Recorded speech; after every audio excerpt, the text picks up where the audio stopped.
Hello everyone. I don't know why I always forget to turn off the volume. Okay, I'm back. I'm back. Hello, welcome in. Let me know when I'm live and you can see me and hear me, and we will get started on today's live.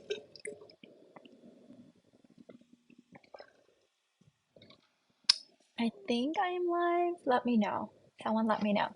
So, we are talking about provider men today and should women contribute financially? I get asked this question all the time on YouTube, in my courses, in my private coaching, and my answer is always it depends. And I will talk about different scenarios and different situations and how to navigate sometimes just the reality and tricky situations in life with the cards that we are dealt with. Uh, the other thing I want to say is that I do need to keep time. I have my money grid mastermind training with the girls today at 12:30, so we should be good, but I need to get off by like 12:15. The other thing I want to quickly say is that you guys have been asking about my outfits and my jackets, so it's listed in the description box. My team said you guys have been emailing. So, okay, before we get into the answer of should women contribute financially, let's talk about our history and see did women contribute financially? Because I think if when we look at our evolutionary history, it can start to things can start to make sense, okay? So, if you want the answer from an evolutionary perspective, obviously we did not have money for when we were living in hunter-gatherer societies. We had like actual like nature resources like meat and plants and things like that. And then later on, as we had more resources, more natural resources, then we traded. So let's answer the question, did women contribute? Yes, they did. Men and women had a very collaborative relationship. Men did a bulk, like all of the hunting, obviously. So they provided the main like bulk of the caloric intake, right? Because meat is just denser in calories than plants. So if you wanted to look at from like density of calories, then yes, men definitely provided the lion's share of our calories. We didn't have money back then, so we're gonna have to find other ways of thinking about resources, right? Well, what did women provide? Well, women provided gathering. Like they went and they would, get plants and tubers and different things, berries. And, at the end of the evening, like they would all put that together, and then they would eat that. Now, if all the men went out and they could not get an animal that day, like there was just nothing to hunt or they just couldn't hunt, then, they either were hungry, it was like fasting, or they just ate whatever was gathered. So women did provide. They contributed, is what I should say, but just men provided more. They provided the lion's share, so to speak, with the caloric density, right? Also, because men are the stronger gender, physically speaking, they have 15 times more testosterone than women and children. They also provided the protection of the tribe. And because they provided the protection, they also created the container. So they were typically the ones that set the rules, right? Like who can go out after what hour and stuff. Because if something happens to you, that's on them, right? Like that's their head on the line, like that's their responsibility. So anytime you put a person in a position of accountability, they're going to have to set rules. So that was kind of like the structure of the hunter-gatherer societies. Now, when we move, the other thing I want to say quickly before we move into farmer-herder is that women also provided like labor. So, for example, men and women did. A man might the men in the group might bring the animal, but the women and children might help skin the animal and like prepare it to feast on. So there was this sense of collaboration. And as I said in my last training, no one was unemployed in the hunter-gatherer days. Like even children helped. Like there was no such thing as someone just bumming it. Like that could mean life and death for our hunter-gatherers, right? Like everyone contributed. Everyone felt like they belonged, they were a part, they were contributing. And there was like no one just sitting around not doing anything. I mean, that could literally mean life and death. So after the hunter-gatherer stage, we moved into the farmer-herder stage, which is newer. That was only about 10,000 years of our evolutionary history. However, keep in mind that when we say 10,000 years, when something new is introduced, everyone just doesn't jump onto it, right? Like it takes time for it to become norm. Just like when the internet came to be, everyone didn't immediately switch their business to online. Some people did, and then some people did later, and then some people did later, and then some people haven't even done it now. So when we say that we moved from hunter-gatherers to farmer-herders, it wasn't like 10,000 years and then everyone switched. It was 10,000 years, the first people switched, and then slowly and slowly and slowly more and more people started switching over. Now, when we're talking about the farmer herder era, this is when, people were having a lot more children. We had like the first kind of bearings of civilization.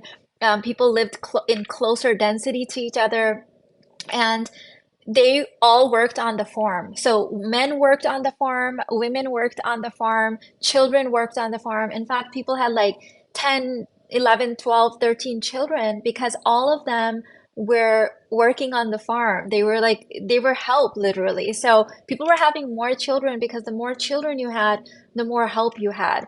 This is before like child labor laws and all of that stuff. People were just surviving. So in this era, did women contribute? Yes, not only did women contribute, children contributed as well. And a lot of their time was literally just spent in survival. They were just trying to survive. And there was a very much collaborative feel to not only relationships, but like extended family members and like the community and all our neighbors and all of that stuff. Okay. After that, we moved into the industrial age, and this is the age of like factories, and this is the age where the man started working outside the home. Up until this point, of course, hunters would go out to hunt, but then they would come back and everyone was together. Well, in the industrial age, well, in the farmer herder, everyone was working together, but they had different houses. Well, in the industrial age, men went out and like had a job outside the home. Like they clocked in, they took a lunch break, and they clocked out. Now, in this era, did women contribute? And the answer is it depends. So this is where you will see that split in our history where now whether women contribute financially or not is a little bit different. This is also the era where like we have money now, right? Like we don't just like trade like, sugar or like goats or whatever, like we actually have money. So in this era, if your man, your the man you were married to, was wealthy or like upper middle class, even like somewhat affluent, then of course you didn't need to contribute. He could provide for you 100%, and you contributed in other ways, but you didn't contribute financially. You contributed by keeping house. You contributed by cooking for the family. You contributed by being the primary person responsible for the children. So this is where children stop working now and men work outside the home, and then women live inside the home and they are the homemakers. Now, in the industrial age, if your man was not affluent, if he could not pay for all of your living expenses, or you wanted, he could maybe pay for the needs, but you had extra wants, then women supplemented. And what they did is they might take in like people's wash. So this is before washing machines. So they might take in some people's laundry and like clean laundry, or they might make, I don't know, pies, or they might sew. Like people could, women would take in dressmaking. So they would use like their feminine sets, like washing clothes, crafting things, making things, and then they would sell those things. But they didn't necessarily like at this point like start leaving the home until later on, right? So I hope you're starting to kind of see the history that up until the farmer herder days, every single woman contributed. We didn't have money, but she definitely contributed with her labor. The split really happened in sort of the industrial age, where whether the average woman was contributing or not depended on her husband's um, like affluence and how wealthy he was. So is everyone still with me? Yay! Hey Vision, hi Haney, Marika, welcome Sophia, Jasmine, welcome everyone. Please also give this a video thumbs up and leave a comment afterwards as well, because the more people that see this, the more I might want to make these. By the way, we broke like my channel's record yesterday with the video. So thank you so much for giving it a thumbs up and letting me know that you guys enjoy these videos. So let's get to modern day. I think because of the internet and what we're seeing online right now, there is a little bit of confusion. I think that some women think that women just sat around not doing anything, or they didn't supplement, or they didn't help. And even in, let me go back to my own culture, in the Pakistani culture, women, like men provide, all of the resources, all of the cost of living. But there are some families where if it starts to get tight, the woman might like take, she might sew, she might do something, she might cook something and sell it. So she might supplement things. And this is just, I'm talking about the average like Pakistani family living in Pakistan. But also the expectations of consumerism are a little bit different. So Irfan was and I were talking about this the other day, that the most consumeristic family in Pakistan, like let's think about like the top 1% consumeristic family, materialistic family in Pakistan, does not even compare to the like lower middle class average family as far as consumption. So, it's a little bit different in different cultures. So I just want to point it out that our expectations of our cost of living are just so different now. Sometimes I will get clients or students that are following other YouTubers, and my clients are married to like, kind men who are great fathers, great husbands, and maybe they cannot provide 100%. Maybe they can provide like, 100% of the evolutionary basics, like I've talked about in the past, but like they can't provide all of the woman's like wants. Well, they might get advice from other places that just like cheat on your husband and get another man, or leave your man, and they come to ask my opinion, and I'm like, I don't think that's a good idea. Like, uh, you cannot destroy your family unit. You cannot destroy, your children's life and like rip their father away from them simply because he's not earning what you think he should be earning. It really, there's a lot of factors that go into it. And let me share with you a story from someone I know. And so this person is in her late 20s, and she's married, not married, I'm sorry, she's living with her boyfriend for many, many, many years, over a decade. And they were like young sweethearts, and her boyfriend is 30. They now have, two children together. They live together. And her partner, let's just say partner, husband, they're not legally married, but they've been living together for 10 years and they have children together. Well, based on his education, and his age, he earns about $30,000 a year. Yeah, I believe that's the latest that she's given me, $30,000 a year. Okay. He spends 100% of his income on their housing and a couple extra things like that. What I'm trying to say is that after taxes are taken out of from his income, and he pays for their rent and a couple other things that he pays for, he doesn't even have a penny left to his name. Okay? So he doesn't have any extra money after that. Hey, this man does not cheat on her. He's not abusive. He comes home to her every single day. In fact, on most of his lunch breaks, if not all of his lunch breaks, he comes home and helps her with the kids because she works from home. So he is an incredible father, 100% all in, the kindest, sweetest soul you've ever met. Okay. Now, the girlfriend, the lady I'm talking about, she has her own business, and she earns quite a bit of money. She's not rich by any means, but she's doing really well considering her age.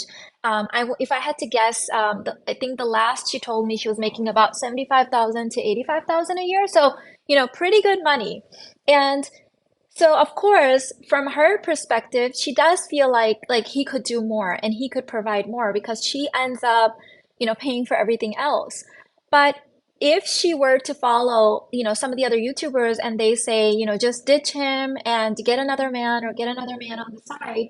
Well, if she didn't have kids with him and this was just a boyfriend and girlfriend situation, of course she could ditch him, right? She could just find someone better. But the truth is that this guy is the father of her children, and he is a devoted father. And it's not like he's taking his income and giving her a little bit and then taking, the others and spending it on himself. Like 100% of his income goes to her and her children, okay? And if this is not a client, so she's not asking for my advice, but if she were to tell me, I'm just gonna, ditch him and find another one, I personally would think that that is a bad idea. Of course, my opinion doesn't matter. This is not a client or anything like that, but I would think that this is a bad idea because you had babies with this guy. And also keep in mind that this guy is willing to provide. He doesn't have all of the income yet. He's only 30, right? But I would much rather have a kind, devoted, honest, loyal, all-in father to my children, who is willing to provide. And every time this guy gets a raise, it goes to the household. Then, tear my children away from their dad in the hopes that someone will provide more. So obviously, I'm not shaming anyone. Like, this is an individual decision, but I see how this guy is with his kids. And like, and he's young. He has not hit his prime earning years yet, right? So when I have clients show up and they're like, oh, well, I'm married and, he can only pay this, this, and this, but he can't buy me Chanel, or he can't upgrade the house, or he's not buying me expensive vacations. Should I leave him? Should I cheat?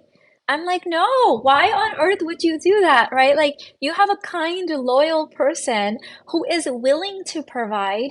He's doing the best that he can with the evolutionary basics. This is the man that you chose.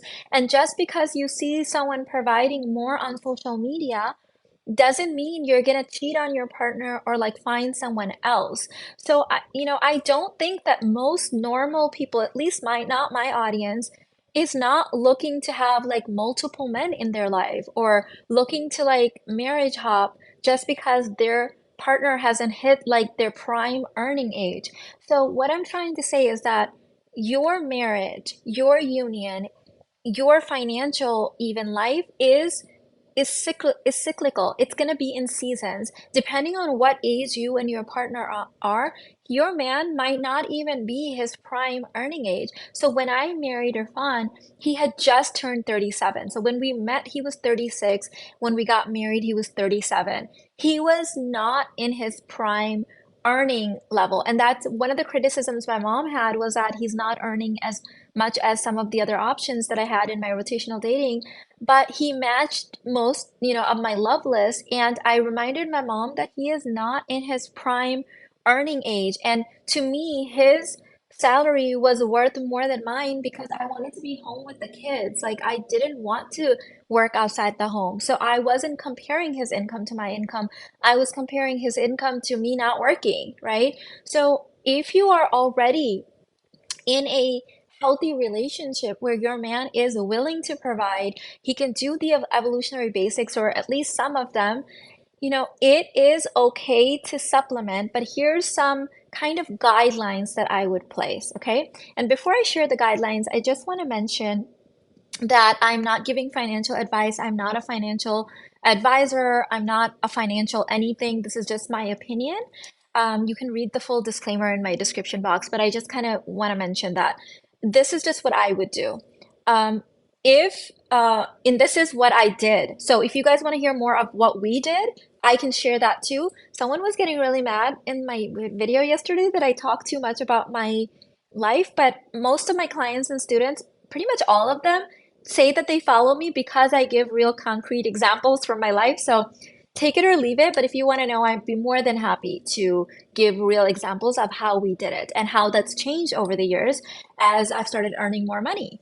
So, what I would advise my own self is that when you are coming together as a couple, don't, and even if you have to supplement in the beginning, do not get used to your income. And so, what I did, what we did, and what I would advise my younger self or someone in my situation is that don't buy a house with your income factored in, because if your mortgage factors your income in, then your partner is not really ever going to be fully able to do the evolutionary basics because and you're not going to have a work optional lifestyle. If you end up having kids later on and you want to stay home, then you can't contribute to the mortgage, right? All of a sudden. So that's going to cause some problems for you.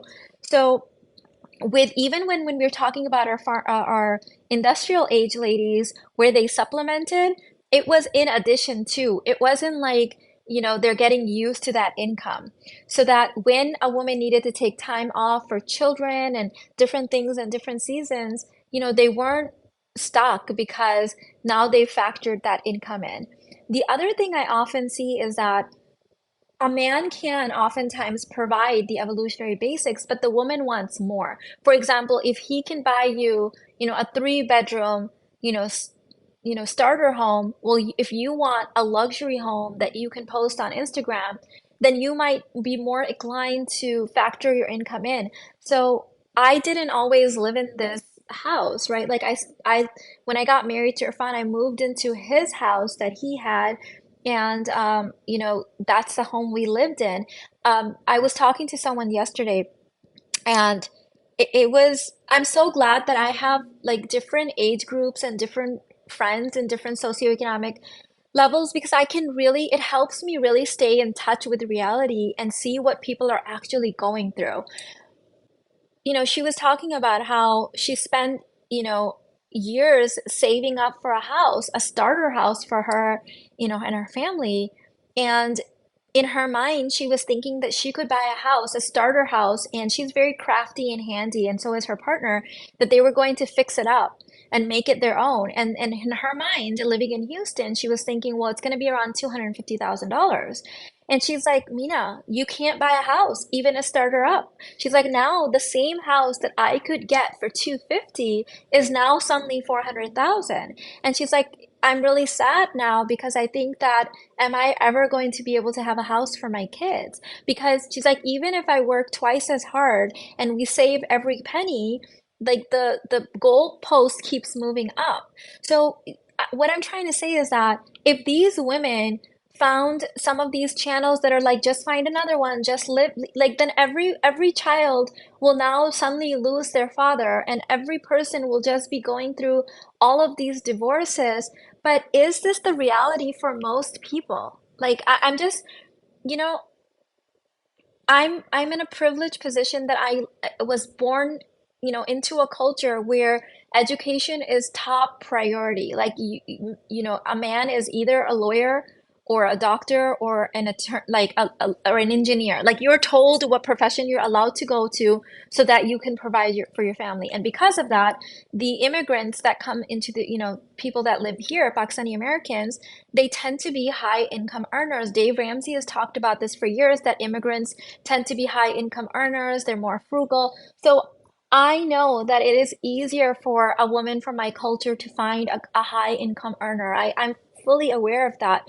But is this the reality for the average American? And if we tell every woman to just ditch her man and the father of her children and just keep moving up, like, are there even that many wealthy men around? Like, are we now talking about polygamy again, where the top 1% of wealthy men will have multiple wives then? Like, how does, I'm not assigning judgment, I'm not shaming, I'm just saying, is it possible? I don't know, right? Like, to me, I'm thinking from the numbers that I've looked at and the data that I've looked at, I'm beginning to realize that we're not all going to marry multimillionaires. And I've been saying this for years. For years, I've been saying this. I did not marry a multimillionaire. I did not. We became multimillionaires through the years because Irfan was a very frugal man. He was, consider based on the average American salary, the medium, he was in the six figures. So he was saving a big portion of his income and investing it. He was very frugal. And so we became wealthy through that process. So if I sit here and tell every woman that she's just going to go find a multimillionaire, everyone won't. A lot of my clients do end up marrying multimillionaires or millionaires, but not all of them. Some of them become wealthy later on using some of the other, things that I talk about, like getting high income skill sets and inspiring more masculine energy. Like, not all of them marry multimillionaires, but some of them become rich, wealthier later, especially depending on their age. Yeah. So, um, depending on where you live, I'm looking at my notes. Let me also look at the time. We're good. You may at times have to supplement. So, what I would say is that if you are supplementing, the conversations need to be around the fact that your income is optional, and that means that you're not going to be buying a home or doing certain things that trap you into a two income household. There's plenty of books actually written on, the trap. I think there was one called the two income trap. There's a lot of books written about this, so you can definitely get more resources on this topic. But there's many articles written as well about, people struggling in two income households, and then they're also having to buy things and spend on things like childcare, where if you actually sat down and do the math, you would learn that the woman's income is basically just going mostly to childcare and for over like and guilt purchases because they feel bad that their kids are in daycare. So I've seen videos of people like actually sitting down and doing the math and then realizing that her income isn't even worth it for them. So a lot of it has, I think a major problem is also that our expectations have changed. What was considered a luxury even when Irfan and I got married is like considered the base, like normal now. So our our expectations of what is a need versus a want has changed. Housing prices have gone up.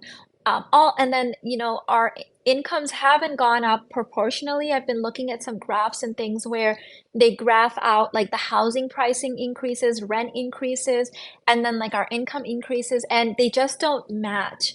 I'm trying to understand. I know that I'm in a very privileged position, but I'm trying to understand what the average person is going through, especially because I do have friends that are in that situation, and they're telling me, Mina, I just can't afford a home. Like I can't, even with our two incomes, we just can't even qualify at this point because of the home prices. So is it realistic for us to just be telling every woman to just keep ditching her man and break apart families that you created, like you decided, because of this shiny object syndrome that there might be something better? But if you look at the dating market and you look at the single women, there's a whole bunch of them on the internet, like sharing honestly how bad it is out there, like what the expectations of people are, right? And of course, on an individual level, you always have options to manifest another guy. You, as an individual, you have many options. But as a collective, when we look at the numbers and the data, you know, it's not the same for everyone. So I I'm gonna stop there. Let me see if there's anything else. I do want to quickly mention before I do Q&A with you guys is that we have 24 hours left for the Hypnotic Sexual Adventure course. This is a relaunch. You get all of the previous material, plus the Intoxicate Play Shop comes inside of it, and plus the training that I'm doing on September 12th next week called Savagely Seductive. If you have the Intoxicate Play Shop already, log into your course dashboard, grab the code, and you get to add the code to the already existing discount, and you get both discounts, okay? Because right now it's discounted where you don't need a code. So if you use your Intoxicate code, that's an extra discount for you. So that link, my assistant has already placed in the description box and in the chat. We'll pin it to the comment. If you would like to ask me questions or participate in the live chat, you can join the YouTube membership, and thank you for supporting my work, my channel, and you can hit the join button or use the link in the description box. Questions, ladies, questions, comments, what's coming up for you? If you want me to share how we made it work on one income, I'm more than happy to share that, even though, of course, I'm going to offend some people because you don't like, some people don't like it when I talk about myself. My clients and students love it. So we'll see what you guys want. I've been thinking about this before, what people with lower incomes should do. Yeah, so if you have a lower income and you and your partner literally cannot survive, I have seen people like that, especially online, where they're like, if I expected my partner to pay for everything, we would die. And if these people would become my clients, of course, they can't afford to, but I'm just giving this is what I would say to them. I would say that you still want to leverage the evolutionary basics. So instead of doing 50-50, let him pay the roof over your head and let him pay the food. That will start making him feel like a man. That will give him the psychological, physical testosterone boost that he needs, which, trust me, will actually increase his income. Okay, so let him have that. And then, even if you need to supplement with clothing or electricity, he's still doing the bigger evolutionary umbrella things. So there is a way to do it where it doesn't feel transactional and it doesn't feel like 50-50. It feels more like he's providing the evolutionary basics and you're providing sort of like the extras. Okay, you can still do that in your family. Okay.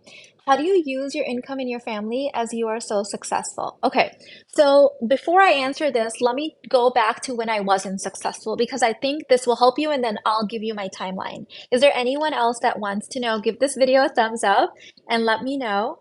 And sorry if this offends some people, but I think it's useful. And actually, we have made over 200, 300 videos, my husband and I together. We actually took them down and put them inside of Oh, where did we put them? I think we put them in Irfan's financial course, High Value Finance.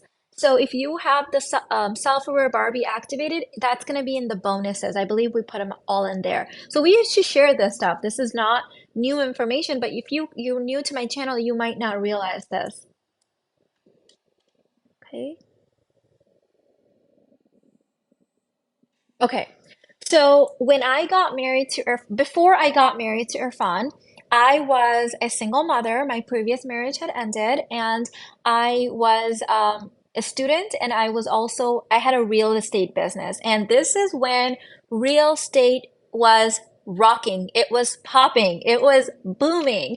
And I happened to have a mother, uh, my mom, who goes by the name, we call her Sheena because that's what everyone used to call her when her family and friends used to call her when she was alive.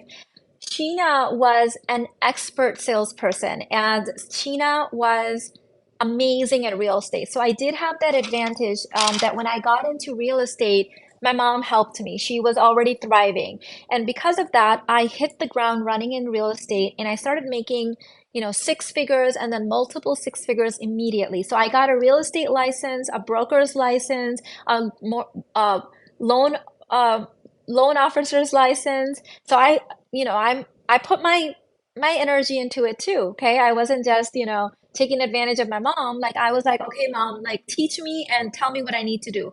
So she was like, get your real estate license. I got my real estate license. Then she was like, get your broker's license. I got my broker's license. And she said, now go get loan officer license. I got that. Then I started a construction company as well. And then I started flipping property. So I was making multiple six figures a year.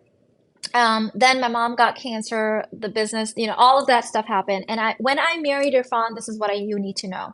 At that time, I owned one condo. I had gotten rid of all of my investment properties. The real estate market had crashed badly.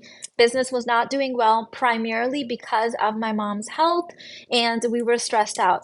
So when I married Irfan, I ended up giving my condo to my parents. They really needed that. They had lost their home through my mom's health issues and everything. So they moved into my condo. I and Armaan moved to the state that Irfan was living in, and we moved there. When I brought nothing no, nothing financially to the table. So when I moved in with Irfan, I canceled out all my credit cards.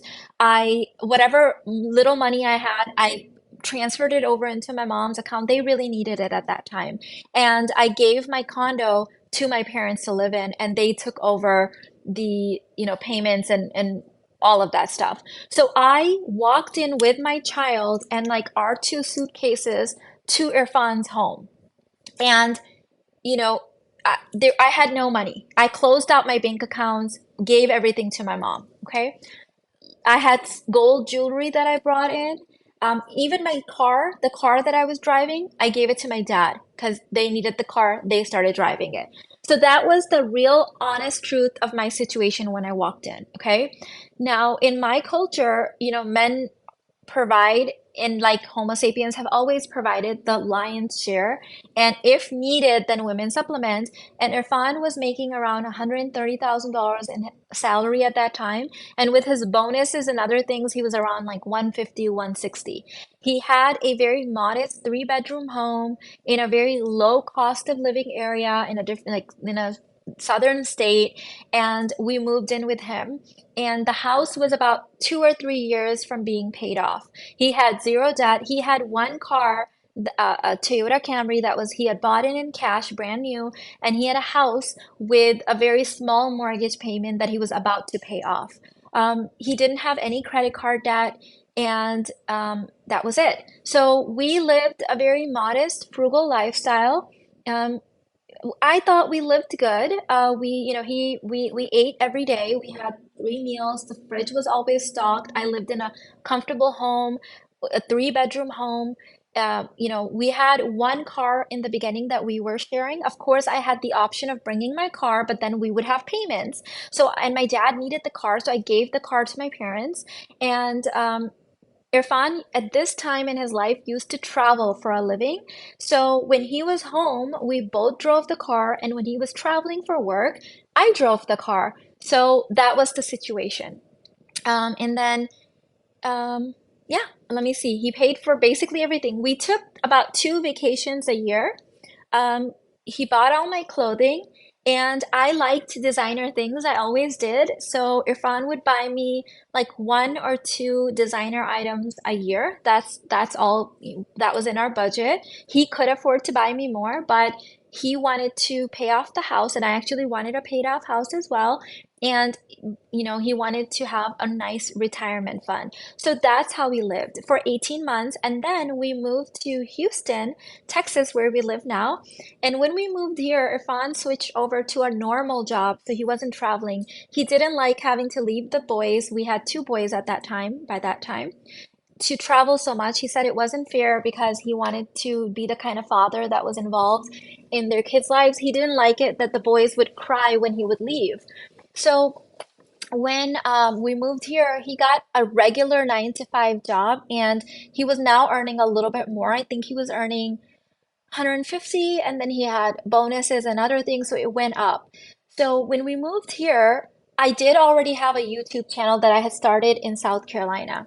In fact, the first YouTube channel was called Housewife of SC. So when we moved here, I had to change the name because I'm like, I'm no longer in SC. So when we moved here, my YouTube channel was earning $25 a month in AdSense revenue. So that's AdSense revenue is where there's ads on your YouTube channel, and then YouTube pays you a portion. So I was making $25 a month, and which was nothing, but and then Irfan was earning his income, and we had a 70% savings rate. So for those of you guys that may not be familiar with that terminology, savings rate means what percentage of your income are you saving? So when we moved to Houston, we had a paid off house in South Carolina, but we moved in 3 weeks. From the day that we decided and he got his job offer, we moved in 3 weeks. So we didn't have enough time to sell our house there, the house that I had moved into that Irfan had bought previously. So we decided, at the advice of our real estate agent, to she said, I can't sell your house in 3 weeks, but I can find you a tenant in 3 weeks. So we said, okay, go for it. So she found us a tenant, and I think we were receiving like $1,400 a month, if I'm not mistaken, from that property. when we came here, uh, we had a budget of $400,000 for a house. Um, is that correct? No, the house that I was looking at was $400,000. We had a budget. How much did we? Yeah, I'm sorry. We had a $250,000 budget for a house. Yeah. So we got approved for a mortgage for $400,000, which since I was in real estate and a loan broker and everything, I was like, yay, we have 400,000 to spend. And Irfan was like, nope, we do not. And I said, why not? I want to use all of it. And he's like, do you still want a paid off house? And I said, I do. And he's like, well, if we buy a house less than what they're recommending or what they're approving us for, we can buy a house and have it paid off in 5 years. He's like, if we buy a larger home, then it's going to take us longer to pay off. And remember, this is just we have Irfan's income, and I'm making $25 a month from YouTube AdSense, and we have two kids at this point. Alina hasn't come along. So I'm like, okay, I told the realtor I'm willing to look in the 250,000 and $300,000 range, but these are my non-negotiables for a house, okay? So we start looking, and I'm literally drooling because I was from Chicago, and the homes in Chicago that I would sell for $1 million here were like 250, 300, $400,000 at that time. So I'm like, oh my God, we can get so much more house.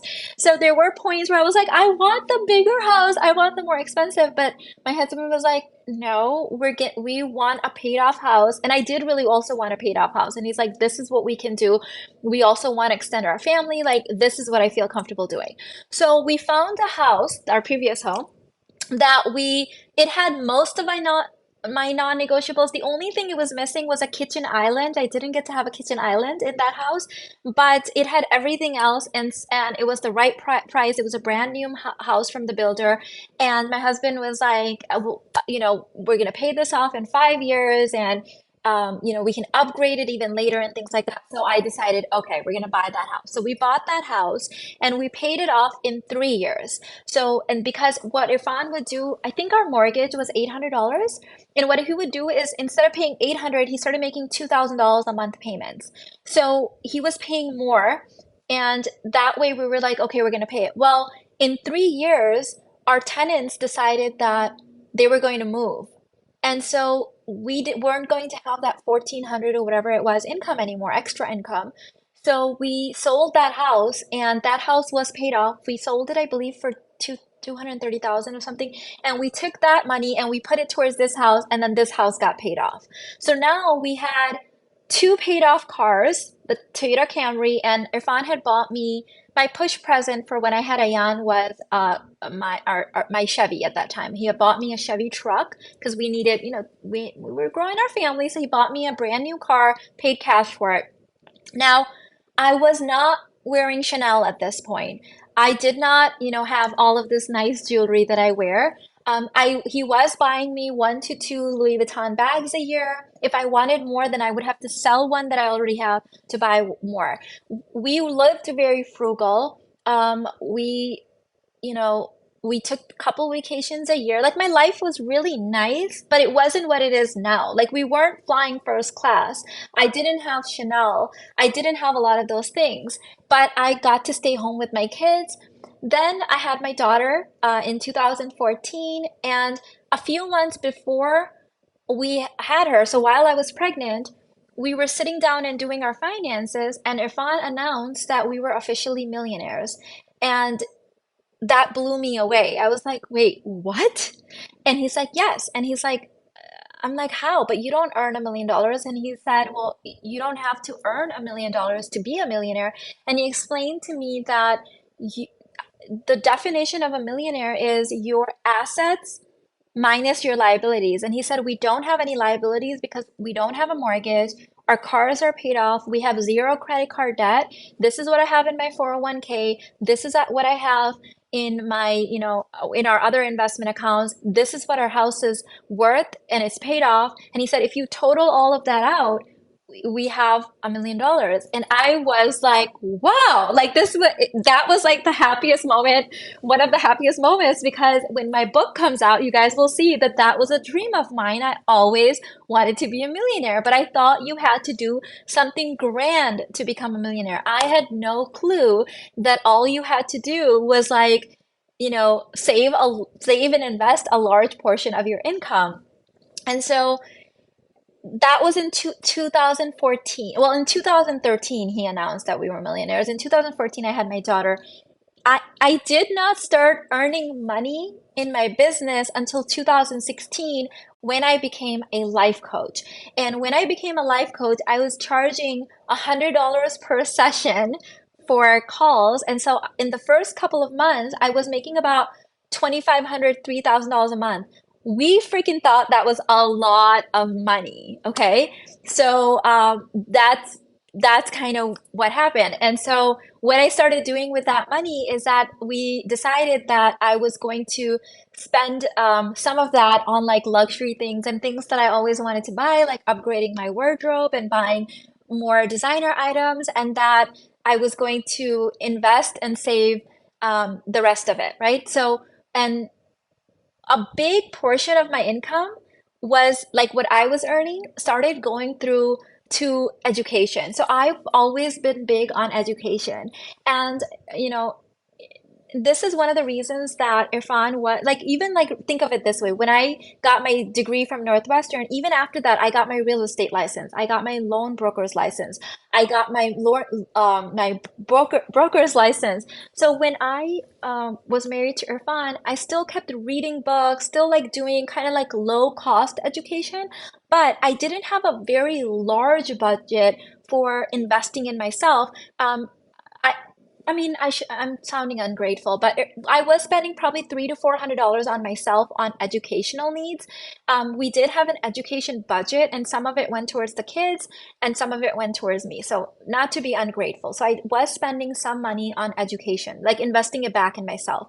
Well, when I had my own income coming in, $2,500, $3,000 a month, I'm like, oh my God, I've hit the jackpot. And what I started doing is I started heavily, more heavily than ever before, investing in myself. So now I started buying coaching packages. Now I started, I went to therapy. I started investing in uh, masterminds.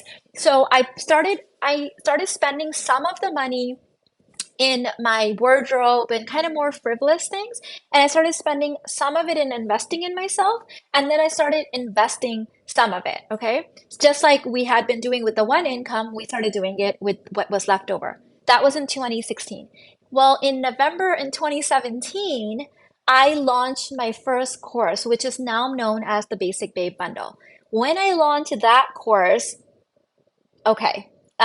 I started making a lot of money. So the first year that I had my digital courses, I passed my husband's income, and it was just like there's no comparison for a salary and like what you could do online.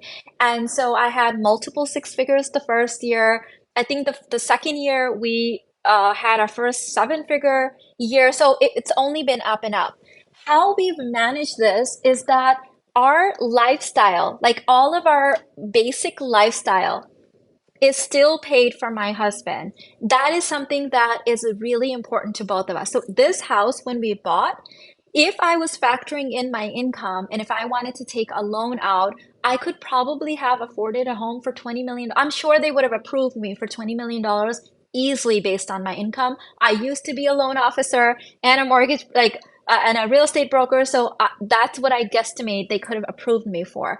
However, we would then not have a paid off property. And also, my husband would never feel comfortable living in his wife's house. That's not how he's raised. I would not feel safe sleeping next to a man that felt emasculated because his wife bought the house. So Irfan gave me a budget. He said, I want you to have your dream house.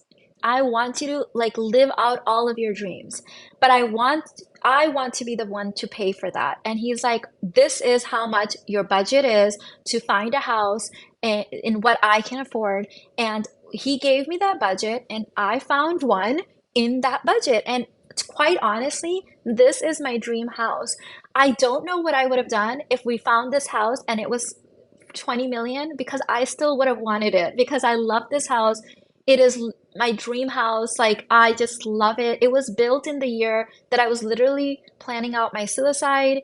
I feel like God was creating this house for me at like the lowest point in my life.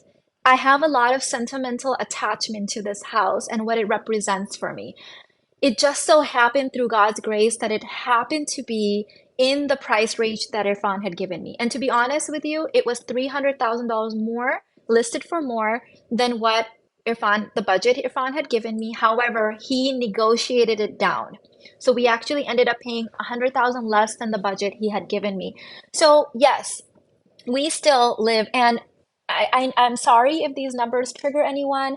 I like to be kind of transparent. I share privately in my courses all the time. So let me think this through if I want to share our monthly household expenses with you guys.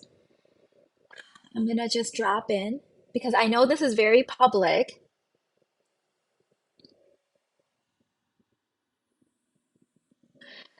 I think I'm okay with sharing it now. If later I feel like it's not okay, I'll take down the video or make it members only. Um, our basic living expenses, let me just kind of give you reference first. Our property is paid off. We do not have a mortgage. We have zero credit card debt. We do use credit cards, but we pay them off at the end of the month. We own three vehicles. My We gave one to the Toyota Camry was gifted to my oldest son. It's paid off. We don't have any payments on it, and we have two Lexus vehicles as well, one for my husband, one for me. We bought both of them in cash, so there we don't have any payments. I just want to mention that the reality, because when you have payments, it changes things, right? So our basic living expenses, I don't know what you say basic, because we eat out a lot. We we have a housekeeper, we have a pool guy, we have someone that cleans out our aquarium every month. We have expert like lawn care. So I'm just being honest with you, what ours is, and I don't know if I feel safe doing this, but I'll take down the video later if I need to. But our like basic living expenses is about 14 to $15,000 a month. That includes eating out every month, every almost every day. That includes, we have some private chefs that we use that cook in their home and we cater, like we bring the food in. That includes all of our house staff and everything. So our living expenses with no payments is about $15,000 a month. My husband can very easily afford that. In fact, he has a lot of money left over for him to keep investing. So just from his salary, you know, he's also in his 50s. He is in his prime for earning. So that's very affordable for him to do. So my income doesn't need to be factored in into our basic lifestyle. Now, however, when we are flying somewhere for business and we want to upgrade our flights to first class, my company pays for that. It's not that Irfan can't pay for that, he can, but it doesn't make business sense because some things are a write-off for my company. When you have a business, there's certain things that you can write off. So if he paid for that, then we wouldn't be able to write that off as a business expense, because it is a business expense because we're traveling for business.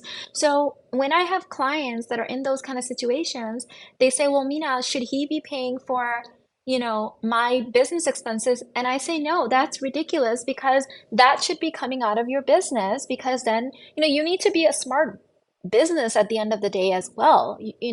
There's no hard rules in that. So if it would be ridiculous for me to expect Irfan to pay my taxes for my business, or Irfan to pay for like when we host our in-person intensives at the places, there's a lot of money that goes into that. I don't know if you guys know, but when you rent a place, you feed everyone, that's like it's tens of thousands of dollars. He doesn't pay for that. Why would he pay for that? That would make no sense, right? Because that's a company expense. And so that gets to be written off through the company. So that is how it works in my family. There is no reason for me to contribute to the living expenses because compared to Irfan's income, they're just very low for us. Okay. So there you go. That is the reality of how we've done it.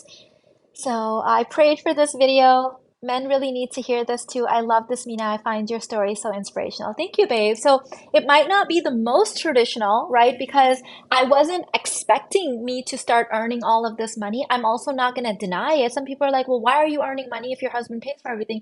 Because I love what I do. And women have always contributed in some way to society. This is my contribution to the society, and I get to be, you know, I get to be paid for that. I get to be compensated for that. And my money gets invested, and my children and my grandchildren, and hopefully even my great grandchildren will one day be reaping the benefits of that. And, when we've traveled first class, my company pays for that. So there are things that go through my company, not because Irfan can't provide for them, it would just not be a smart business decision. Yeah? I thought the expenses would be higher. That's surprisingly low. Thank you. Yes, if they seem higher sometimes, but because we have some years or some months where we're paying our property taxes are insane. Oh my goodness. My business taxes are also insane. We are in the highest tax bracket, and so our biggest expense is taxes. Oh my goodness. Like you guys won't even believe how much we pay in taxes. So they seem higher, but if you take out taxes, our second highest is probably insurance. So taxes, insurance, then if you just look at how much does it cost for us to live as like our lifestyle, eating out, some help in our house, all of that stuff. Now, I'm not counting in here the money we pay for contractors for my business because again, Irfan is not going to pay for that. Why would he pay for my assistants or things like that, or copywriters or like edit where I'm hiring a editor for my book, he's not going to pay for that. That would not make sense. Not because he can't, but that needs to go through my company. So we make smart business decisions. And that's what I always, when I have clients, they're in similar situations because they're in their wealthy woman era now and they're earning money. I say, stay smart. Okay, your husband shouldn't be paying for things that you can write off through your company because those things are business expenses. Yes, my biggest expenses is taxes. Girl, yes. Taxes is I've had to do work around taxes. I've had to say affirmations around taxes. I try to focus on how many people my taxes are helping because it's high. It's very high. Thank you for sharing. You're so welcome. Happy to answer any questions now. My boyfriend makes 800K, wow, as an attorney. He would like me to contribute to savings and investments if we get married, as this is his first year making this kind of money. Is this workable? It really is, because I can understand that. If I put myself into his position, this is the first year he's making this. And the thing you have to realize as, I don't know if he's working for a company or working for himself, but if he's an entrepreneur, entrepreneurs, especially in the first few years, the biggest thing we struggle with is this going to be consistent? Because unlike a 9 to 5 job, of course, in 9 to 5, you worry about losing your job or getting laid off. But as an entrepreneur, you're like, okay, is this going to be consistent? So if this is his first year, I can see him doing this. The conversation I would ask you to have with him is saying, hey, babe, like as a couple, we need to be on the same page financially so that when we have kids, like my income, if it goes away, I'm not suddenly the poor person in the family. Like we're still living off of your income as the primary income, and my income supplements legacy or extra things. I have clients that have done so many different things. Oh my God, I could just talk on day on this topic. Let me make sure I'm good on time. My class starts at 12:30. Yes, I'm good. I'm good for a while. Um, so I have clients where they use the husband pays for the evolutionary basics and then the woman pays for luxury travel. I have clients where he pays for evolutionary basics. I have a whole video on that, by the way. I don't know, Haney, if you can find it, if you can put in the chat. I have a whole video. I also talk about this in my upcoming book, so you guys will have that in the book as well. where the guy pays for the evolutionary basics and the woman pays for the house upgrades.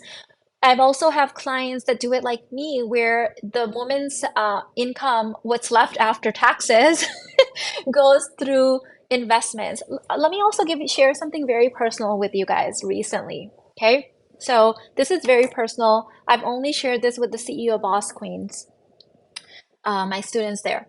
So a few months ago, I got this nudge that I needed to stop doing personal private coaching. And I went back and forth for a while. So just to give you an idea, I was charging anywhere from 33,000 to $200,000 for private coaching packages. So it's a lot of money, okay?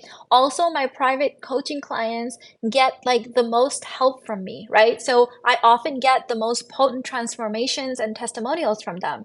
So not only was it a big chunk of my income, it's also a big chunk of my impact. So I was like, God, really? That's what you want me to do? I discussed it with Irfan, and he's like, do what will make you happy.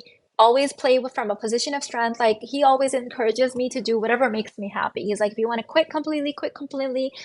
His only boundary is, if you're going to continue working and you're claiming that it's fun, I better not see you all stressed out, because if you're stressed out, that means you're not having fun, and you told me you're doing this for fun. So that's his only like boundary around the business. So I thought about it, I prayed about it, I consulted Irfan, I talked with Armaan. He's, my oldest son. I have a friendship with him. I often discuss these kind of things. I talked to a couple of friends. My coaching client, my friends that are also in the coaching business thought it was a bad idea. They were like, it's a lot of money.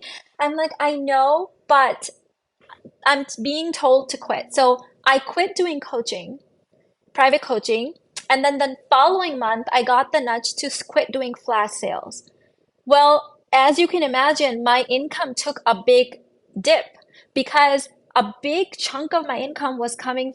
So we have our income comes, my business income comes in three ways. It comes from digital sales of courses, which is passive, and then it comes from private coaching, and then it comes from the digital sales, but like the flash sales that I was doing. Well, if I stopped doing the flash sales, my income immediately went down a couple $100,000 a month. And then I stopped doing private coaching the month before, it went down a couple $100,000 a month. I'm very blessed still. I'm not complaining. Thank you, God. Thank you. Thank you.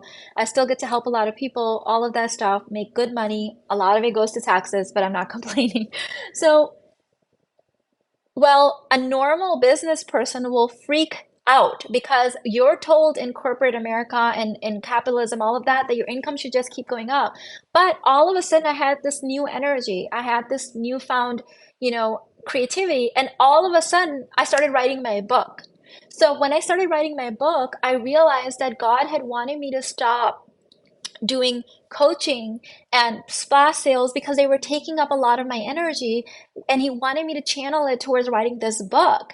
So in the last couple of months, my income has not been what it was before. However, here's the funny thing. This is freaking hilarious. The minute that my income took a dip, Irfan's income went up. So, like, not to the same level, but it doesn't matter. I just think it's so divine, because God's like, hey, you're always going to get what you are a vibrational match for. It may not come in the way. And then I know that once this book hits the market, like, I know what's in this book. I've had, a coaching friend of mine recently read the book. She's writing the foreword, and she was like, girl, be prepared. So I know that more is coming, but I don't like worry about those things. I'm not like, oh my God, I'm gonna, like, what if I'm not contributing? I remember that, look, if I'm a vibrational match for it, even if my particular income goes down, Irfan's income went up. So it all balances out at the end of the day. Oh yes, your feminine birthrights. Thank you, Haney. She posted that video. I mean, I love when you share your personal stories like that, Mina. Thank you. And I thank you for saying that, Marika. I do realize that I am in the top 1% of income earners in the United States, so it may not be relatable now. But that's why I'm going back and sharing with you the old stuff, because, even though Irfan was making, $150,000, we were living off of we were saving 70% of that, which means that we were living off of 40 to $50,000 a year. That is the average US, like medium, I believe, US salary. So through most of my marriage, I've been married for 15 years, and through like most of our marriage, we were living off of 40 to $50,000 a year, which is the average, salary. And we lived within our means. And I know that that's not possible for everyone to do, especially nowadays, what I'm hearing with all the prices. But I just want to share with you the story of how we got here.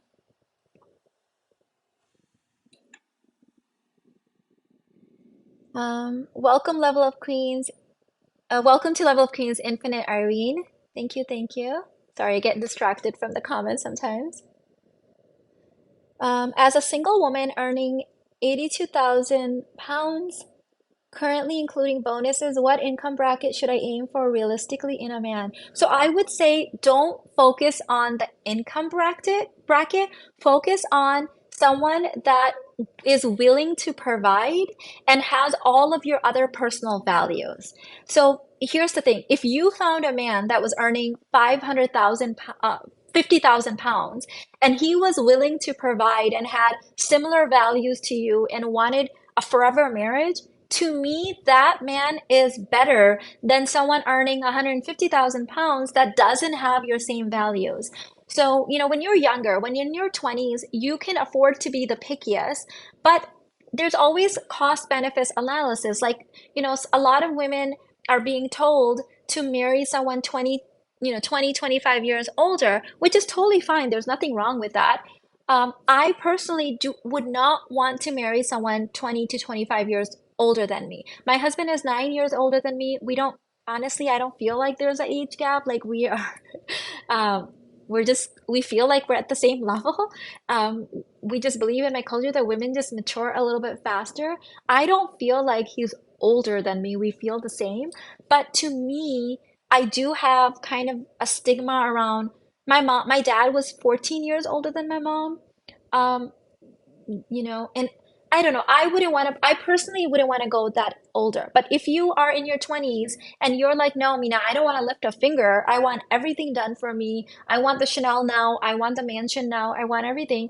Then yes, you could marry someone in your 20s. You have the option of marrying someone 20, 25 years older and getting all of that. And I don't think there's anything wrong with that. Some women, that's why when I have you guys do the love list, for them, the money is the top non-negotiable, and there is nothing wrong with that. For me, I needed the full package. So just to give you an idea, one of the other men on my rotation earned $7 million. So my mom thought he was the first choice, but he did not have some of the other things on my love list. So I went with the guy earning 130,000 over the guy earning 7 million because he matched my love list more. So I'm not saying you should do that. I'm just saying that's what I did based on my level of consciousness at the time and what I knew. Now, eventually I got to have it all, but I didn't get that right off the bat. I'm 29, so I have 1 year left, but realistically, anyone below 36, 40 makes sense. Yes. So you're gonna have to look at it with the perspective of not just money, but the whole thing. What I'm not a fan of, and I'm not judging anyone, this is just me, I'm not a big fan of making your marriage decision only based on money. That would worry me. I want to make sure that he has all of my other values. He's loyal, he's honest, he's kind, he's present, he's romantic. Like I am, I need a lot of the other stuff. There's nothing wrong with just marrying for money and then being happy with that. But I personally am not the kind of person that can do that. But I'm not judging anyone else. Let me see. Any other questions? Hubby and me recently moved to Abu Dhabi from London. Um, I earn pounds, he earns dirhams. We have some bills to pay back home, and he says it makes sense for me to pay pounds for him to pay for everything else. Because of the currency, he earns 5 times more than me, so my contribution is very little compared to him. Have his card here to spend and use. Does this make our relationship transactional or partnership? No one thing that you do will make your relationship a transactional. So you have to, when I coach people, I look at their entire thing. So in the example that I gave in the beginning with the woman whose man, you know, does he could only do the housing, like the bare minimum, because that's his income, uh, and she does everything else. Their relationship is not transactional. Their relationship is one of divine union. But you could also not pay for anything and it could still be transactional because he's paying all the bills and he expects you to pay him back in sexual favors, or he expects you to look the other way when he cheats. That could still be a transactional relationship. So what I'm trying to say is that giving general advice like this, it can sometimes be um, not the full picture, because when I'm coaching someone one-on-one, I can listen to their entire situation. Doing any one thing, like I actually know people where the guy is paying for 100% everything, but they are in a transactional relationship because the way they go about it is that, she has to pay him back in other ways, and it doesn't feel divine union, it feels very transactional.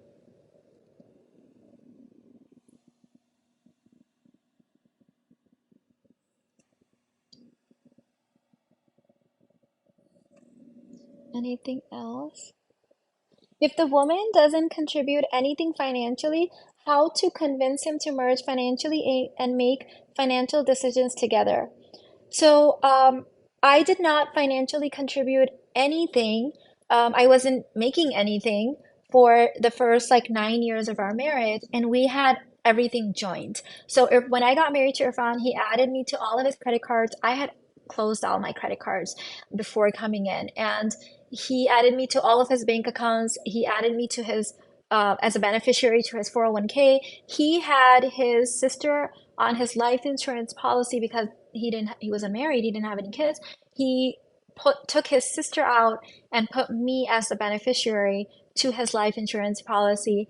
And so that's part of the providing. So if you guys can become joint, like sit down and start having healthy financial conversations and be, talking about like being one unit, one financial unit, one like marital unit, then you can kind of transition. I've helped my clients transition into that where they were, so everything was split. What happens when things are split is that, especially as a woman, it's very hard to be able to let go and fully surrender. And also, it it provides more of that narcissistic kind of behavior in relationship where people are hiding things from each other, or this is yours, this is mine. It's transactional.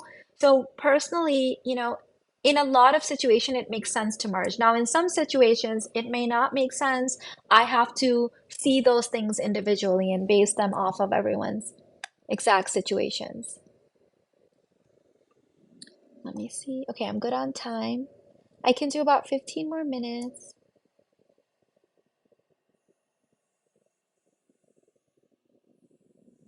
So for most of our marriage, we have lived off of 40 to $50,000 a year.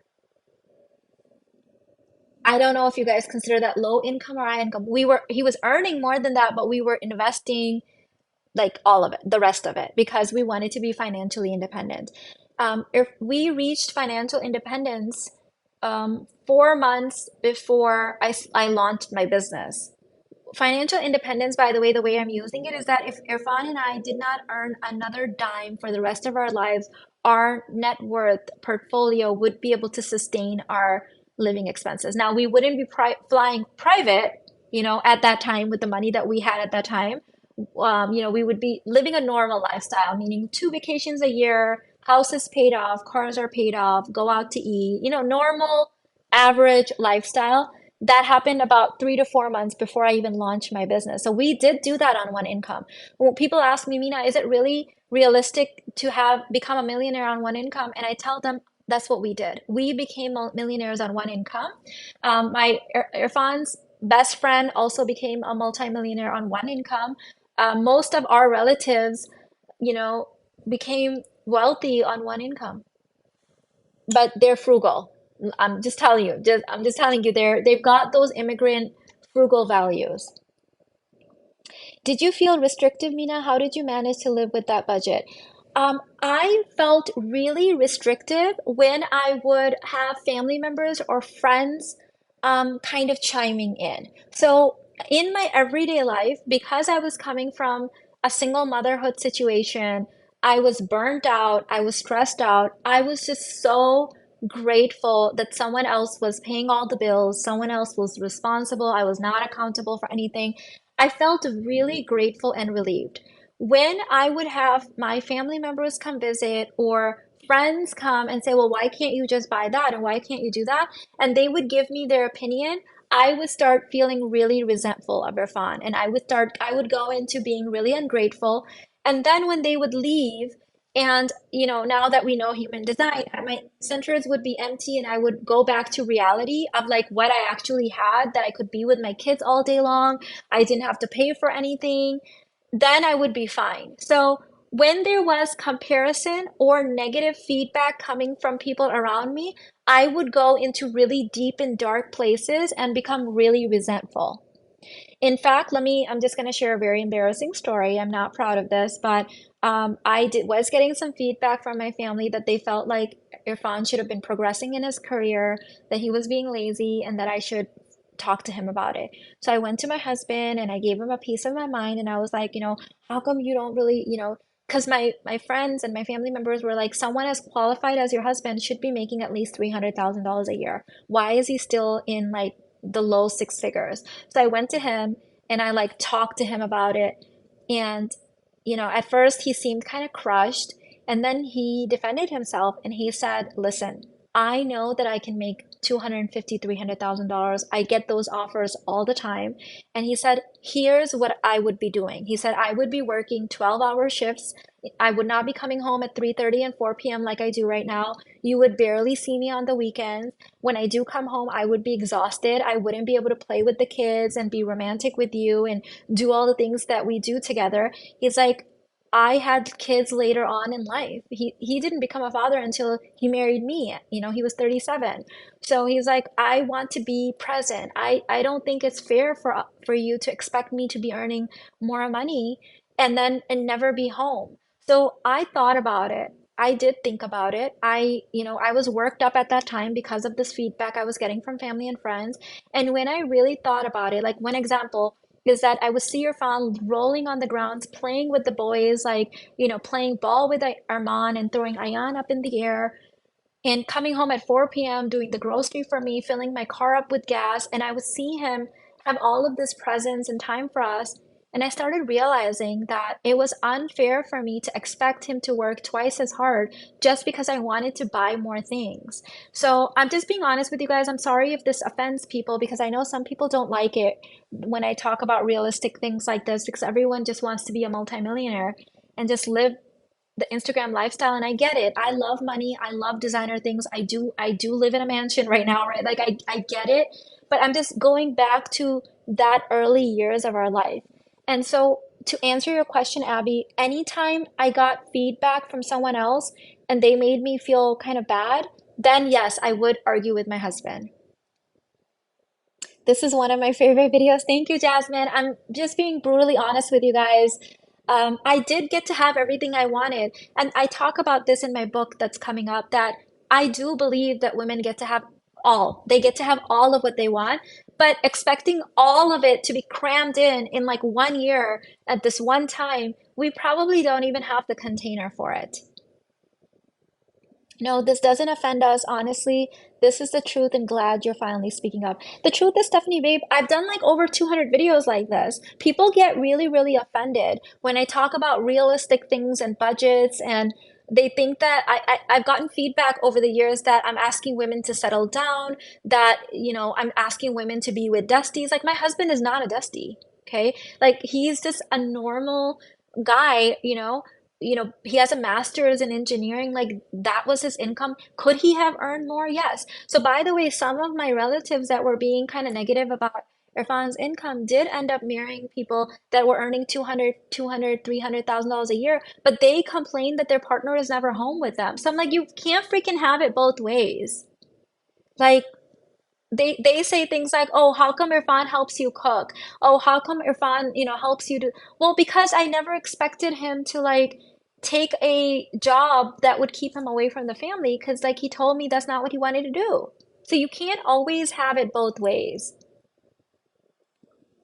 Just laughing, thinking about your husband being dusty. I mean, some people at that time, I didn't know this time until I, found Shira 7 on YouTube, but I had never even heard this terminology. Maybe at that time, maybe my husband would have been told that. Like maybe I would have been told that. So yes, when people would tell me, how come, you don't have a better car? How come you drive a Toyota Camry? In the beginning, and then later he bought me a brand new Chevy. Well, I would notice that they drive a better car, but then they had car payments and they were stressed out. And like when I was pregnant with Ayan and we decided we needed two cars, Irfan took me to the dealership and like spent $27,000 cash on a brand new car for me. Like that's not nothing, right? Like no, it was not a Mercedes. No, it was not a Lexus. No, it was not a BMW. It was a Chevy. It was a brand new, zero mileage. He paid cash for it. And yeah, there were people that made me feel bad that I deserve a better car. I have a better car now, right? Maybe that point in our life, that was not the priority. Please don't take this video down. I need to watch this a few times to take everything in. Jasmine, I'll try not to, but so, by the way, when I take videos down, I make them members only and I take them, put them in courses. So all of the rotational dating videos from last week are in members only area. So if you're a member here, it's also in modern dating for queens. So the videos don't get deleted. They just go put in members area and then in a course, just so you know. So if I get a lot of negative feedback, sometimes I'm like, oh no, like so I do, but I'll try not to. I'll try not to. I love to hear this. It shows what true partnership and a healthy marriage looks like. So thankful for this video. Thank you for saying that, Vision. So the other day I got a comment on a YouTube video 2 days ago, I think. Someone said your yesterday's video. Someone said, well, your channel's never been realistic. So don't expect people not to be turned off now that you're talking. My video has always been realistic. We started off like when my channel started first taking off, we were talking about having a high savings rate, clipping coupons, living on one income, meal prepping, buying things on sale. That is pretty realistic. This is how most immigrant families create wealth. Like, I don't know what to tell you guys. Do you guys want me to make shit up? Do you want me to tell you that, you know, I don't know what to tell you. Like, that's how we did it. My husband's nickname was by his friends were coupon mom. He's still like that in some ways. Let me give you an example. I have a couple minutes quickly. I'm going to give you an example. When we moved into this neighborhood, we noticed that so we live in a neighborhood with all really, really wealthy people. These are all mansions. So just giving you realistic, like what we're living around. And when we moved here, Irfan noticed that a lot of our neighbors were paying ridiculously high prices for pretty much everything. So this is the example I'm going to use. I was just telling my friend this yesterday. The lawn guy that we were using in our previous neighborhood was charging us $400 a month for all of this stuff that he was doing. The lawn guy that we inherited with this house was charging us $1,500 a month. Now, you might be arguing that maybe there is more lawn here. There is a little bit more lawn here, so let's adjust for that. However, the thing that made Irfan really upset is he had a freaking attitude. He would run his mouth. Okay? He was acting like he's doing us a freaking favor. And the same with the pool guy we had inherited.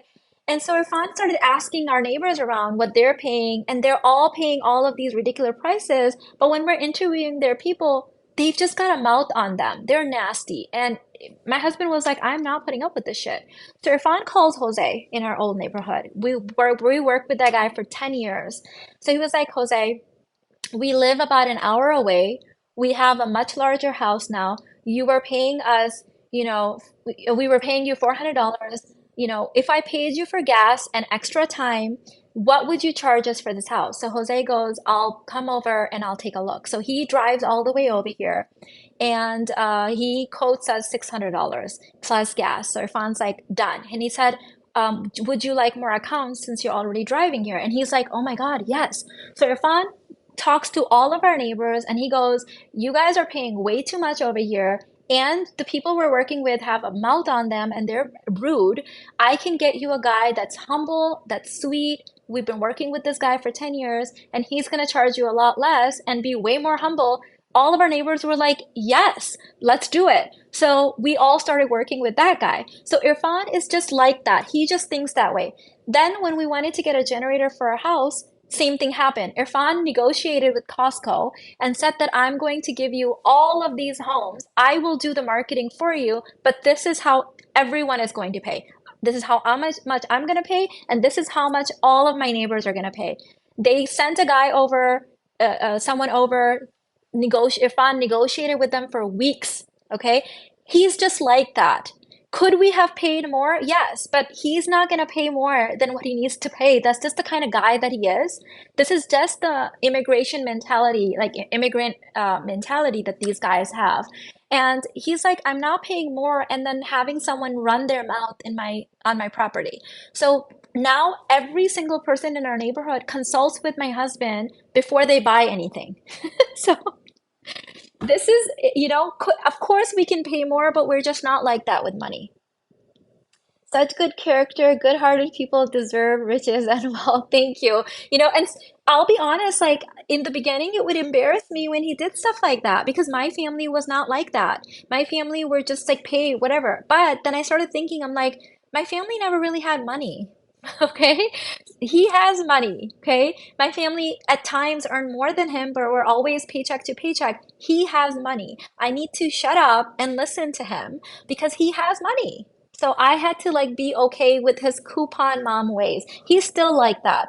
He is like that. All of our neighbors consult Irfan. His phone's ringing off the hook all the time. And he's always like, this is how much we pay. I got you. I will negotiate it for you. So he's doing all of that for our neighbors now. I love your level-headedness. Thank you for the great advice regarding divine union and finances. Thank you, Diane. Oh, yes. Thank you, babe. Thank you, Henny. We are at time. I want to just stay with you and keep talking, but I've got to go. I've got a class I'm teaching in Money Grid. By the way, if you guys are a female earning $150,000 or more, we have this money mastermind called the Money Grid. And this is my mastermind with my top tier clients. These are multimillionaires, new millionaires, about to be millionaire clients who make at least $150,000 or more. And we talk about this real stuff, like all angles of money, spirituality and money, taxes and money, earning more money, passive income. We talk about like nothing is off the table when it comes to money. And it's a safe place where you will not be judged for anything you're spending on, anything you're couponing, anything you're earning. So that is also in the description box.